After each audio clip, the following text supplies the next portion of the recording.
It's become part of the city's culture, identity, history. But this sport goes beyond the fortress. The Scarlet and Gray.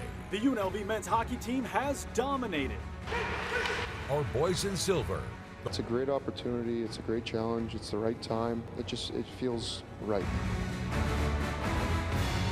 The Monsters in the north. The Golden Knights are beefing up their minor leagues with the Night Monsters. They begin playing this upcoming season. And the next generation. When we scored the overtime goal, it's like, really, that just happened? The Vegas Junior Golden Knights girls made history by becoming the first female hockey team to represent the state. They live at the rink. They love the game. Vegas wanted hockey, Vegas got hockey. Covering every local team on the ice, this is Hockey in the Desert Weekly. Welcome inside another edition of Hockey in the Desert Weekly. I am your host, Vince Sapienza. We have a jam-packed show, so let's not waste any time and fire home a snapshot of what is in store over the next 30 minutes. We're going to look back at all the action in Vegas, Henderson, and Tahoe. We're going to introduce you to a pair of Night Monsters who are making history. The Skating Rebels assistant captain Cole Wyatt joining me here in studio to talk about another pair of wins and a milestone evening for himself, as well as show you a pair of emotional returns to former Golden Knights Stanley Cup champions. And this week, it started out on a nostalgic note as the Medieval Maniacs welcome back an original misfit. William Carrier was the 5th player named and announced at T-Mobile Arena during the expansion draft back in 2017. And when the Carolina Hurricanes came to town, the Stanley Cup champ had his name up in lights at the Fortress one more time.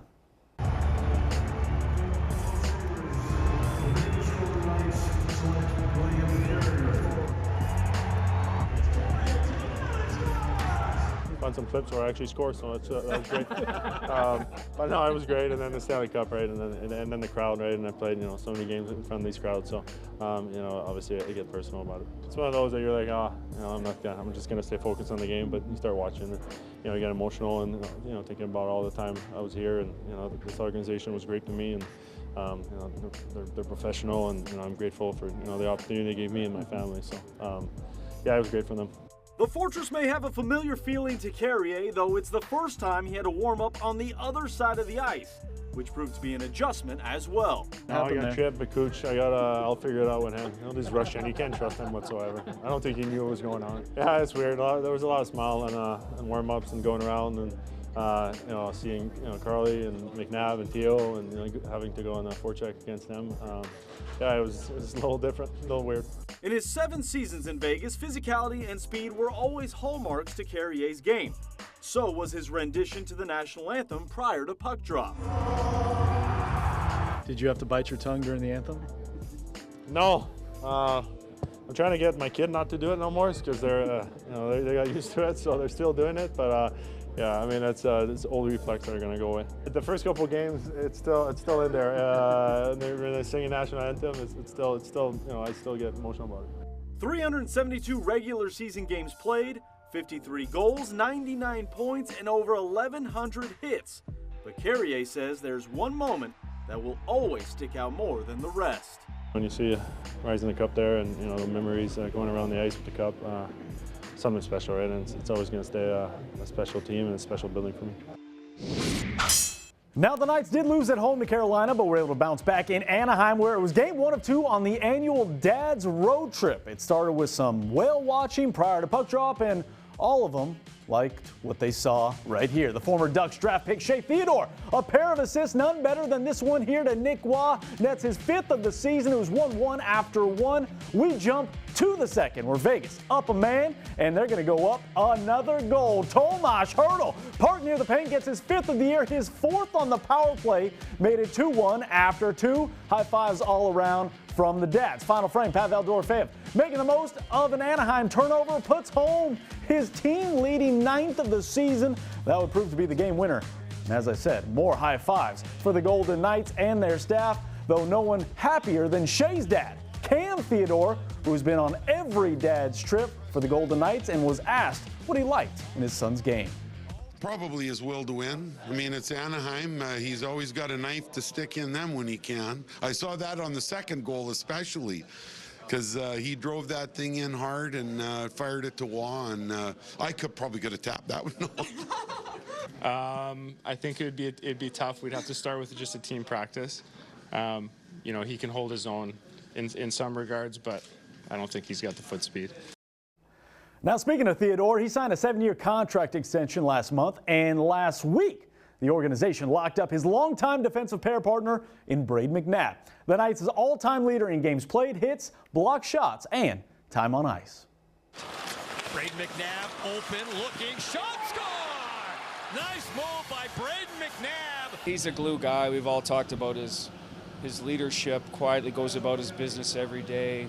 He's been a guy that's been able to stay predominantly healthy. He's made his partners better. Everybody he plays with, Theo, Whitey, Corsi, I think he's done a good job with. He's like a big brother out there, and he can play. He can play, moves pucks.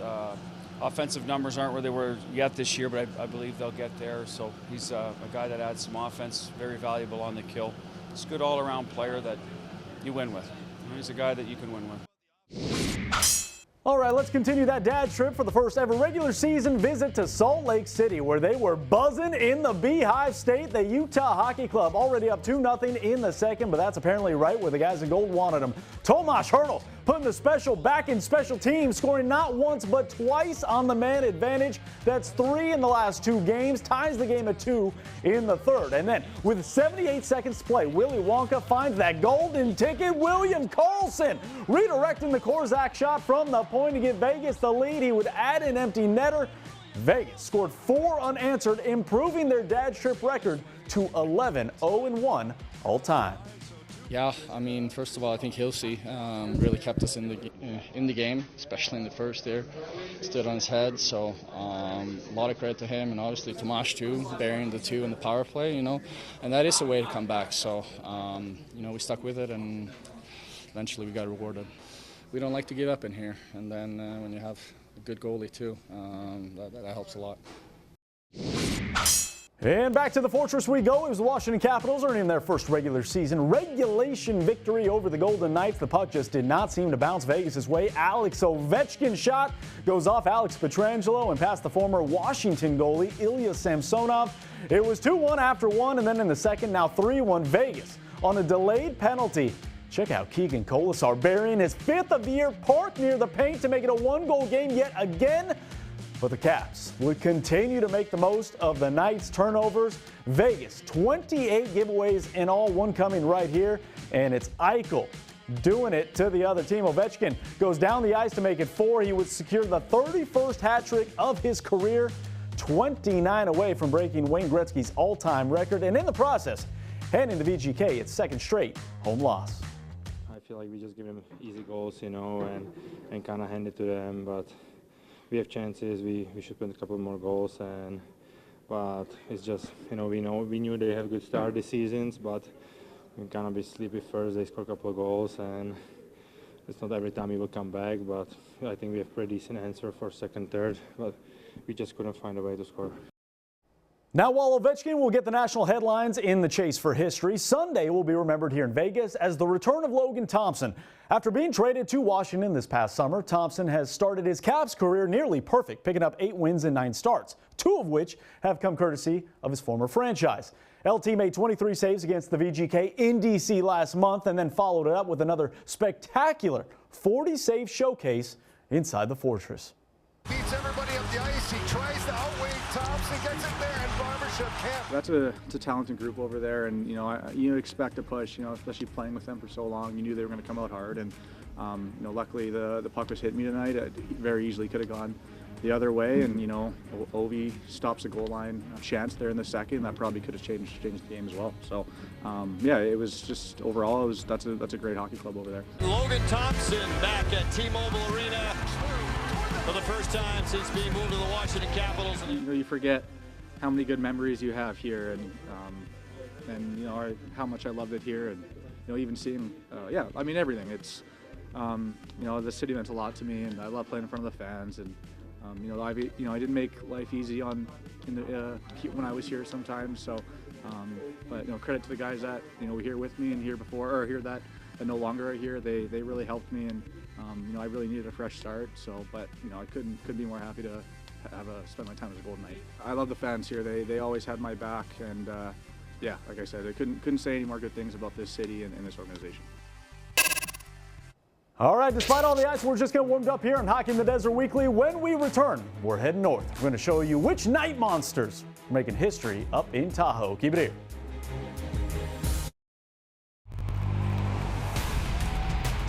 You're watching Hockey in the Desert Weekly.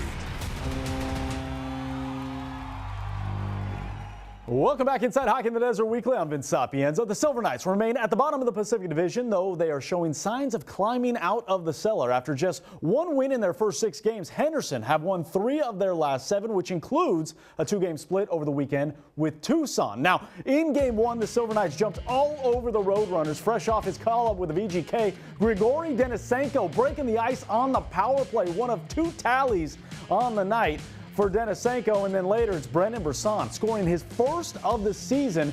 Midway through the second, it was 3-0 after 2. Henderson would add 3 more in the third on their way to a 6-2 final. Now, Game 2 Saturday night, players said had a very playoff-like feel to it. Mason Morelli scored 65 seconds into the game, but the offense would dry up from there as Tucson's Kyler Yamamoto tied it later in the first and then scored the winner in the third. I think we're starting to build as a team and find our game a little better and, get to know each other a little bit. There's a lot of new faces and, getting to know each other pretty well. And like I said, just building our game, playing north, playing hard, and just playing simple. That's what works. I think we're starting to learn a little bit about our group, right? We're now 12, 13 games in. We've had 2 solid weekends, I would call them, and yet you win the first game, you want to try to get 2 and get greedy the last 2 weekends. But for us, it's continuing to build here. We're in this league, in this division, you play the teams all the time. So we're going to see these teams numerous more times. And for us, it's just a matter of continuing to try to bank points. Now, as we told you last week, half a dozen players on the team are participating in Movember, meaning they are growing out their mustaches in support of men's health initiatives, helping raise money in the process as well. Now, this goes through the month of November, but on Saturday the 23rd, the HSK will host their annual Hockey Fights Cancer game, which supports those currently in the fight against cancer, specifically those battling prostate and testicular cancer.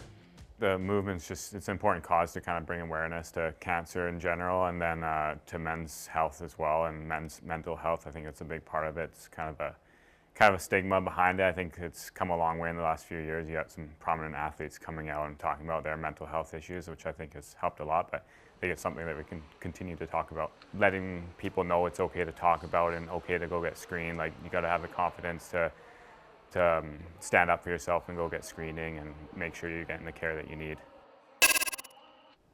And over in Tahoe, history continues to be made by the Night Monsters during their inaugural season. This past week, the franchise lost their first series of the season to the Tulsa Oilers, though did see some individuals make their way into the record books. Let's go to Northern Nevada and check in with Simon Pinard. The former Silver Knights forward posted a 4-goal outing, including a natural hat trick in the opening period en route to a 4-0 victory against the ECHL affiliate of the Anaheim Ducks. Pinard has played 13 games for Henderson, and while he waits for that next call-up, at 23 years old, he says he's the elder statesman, trying to produce and being a good leader for the group.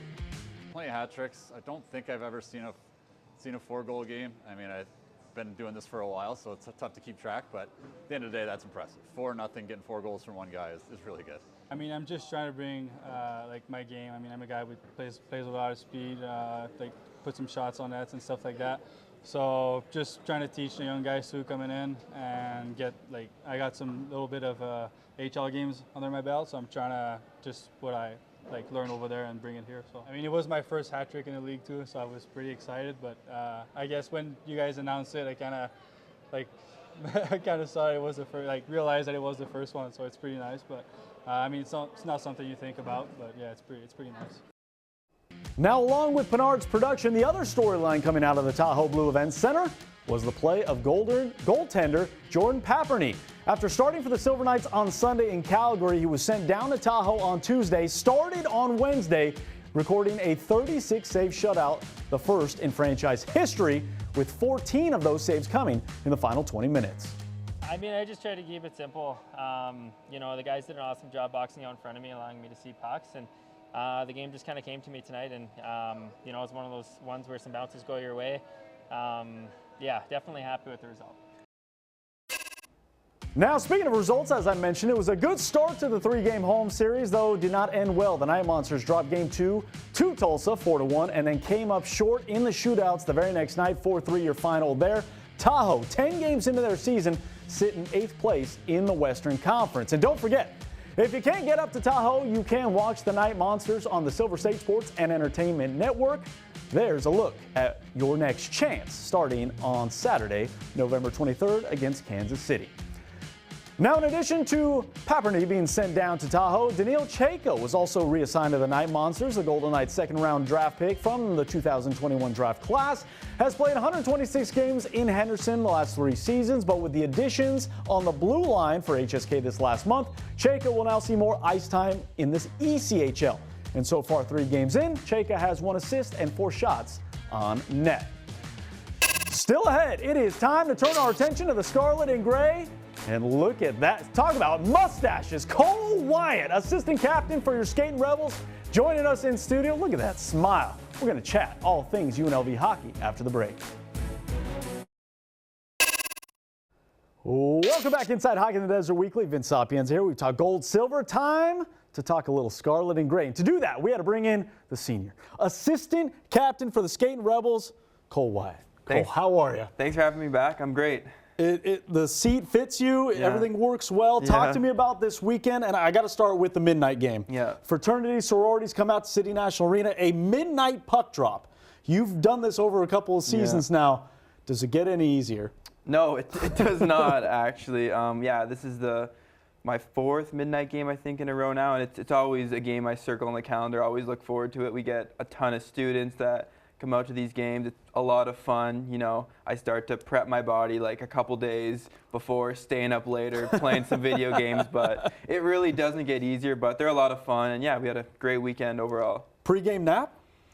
Yeah. What time was that? What was that nap range? So, great question. I slept until I went to bed at like 3 a.m. previously and then napped at like 7 p.m. So it's really an awkward schedule. Yeah, that's tough. Now you got to get your body back right. Yeah. And obviously you guys were able to get right in Game 2 of that series with Utah. You get the sweep at home at City National Arena, undefeated at home.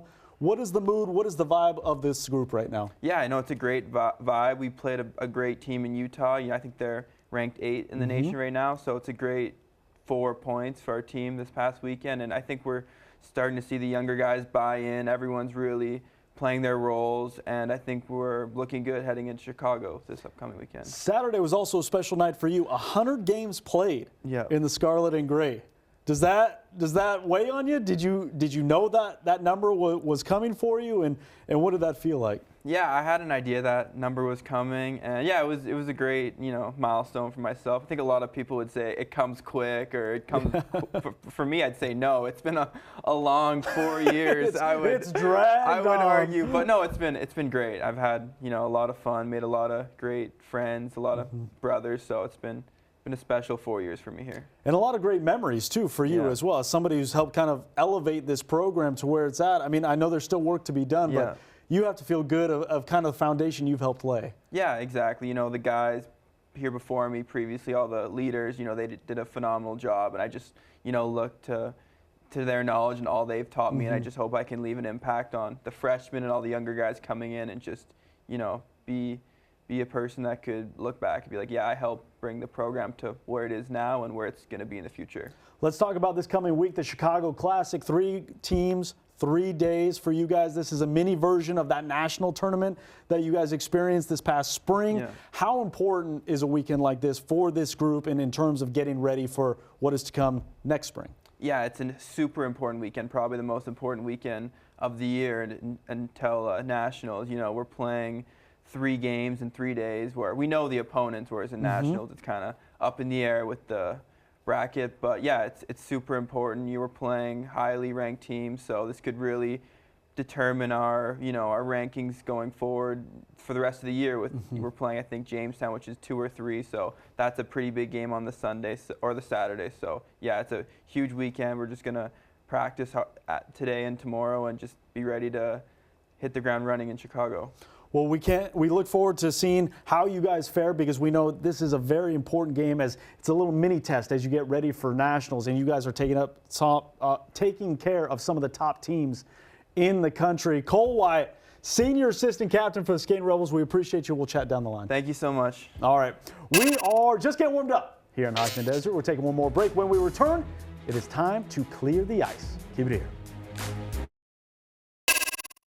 Welcome back. It's now time to check in with the Golden Knights of yesteryear in our Continuing Quest segment, where we take a look at former guys in gold now playing elsewhere. And we start in Vancouver. The Golden Knights' third ever draft selection, Eric Brandstrom, nests his first as a Canuck and 8th of his career. He was named the second star of the game with a goal and assist, just the 5th multi-point performance of his NHL career. And over in Dallas, Daddy's home, Evgeny Dadonov on the penalty shot. Slow, steady, slings this one right through the armpit of Jeremy Swayman. His 4th career penalty shot now trails only 4 players on the all-time NHL list.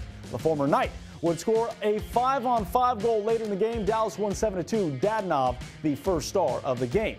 And over in Calgary, the Flames shut out the Nashville Predators, and scoring the game-winning goal was none other than Daniil Miromanov, his first of the season, 4th as a member of the Flames, 6th of his career. The man known as Miro, named the 3rd star of the game. And as we wrap up Hockey in the Desert Weekly, it is now time to clear the ice. And to do that, we go to the Pacific Northwest, where former Knights netminder Jonathan Quick posted his 2nd consecutive shutout, making 24 saves in Seattle. The 3-time Stanley Cup champ has now shut out 24 different franchises, tied for the 8th most in NHL history. The 38-year-old is 4-0 with the Rangers, picking up his 397th career victory. I think that's good.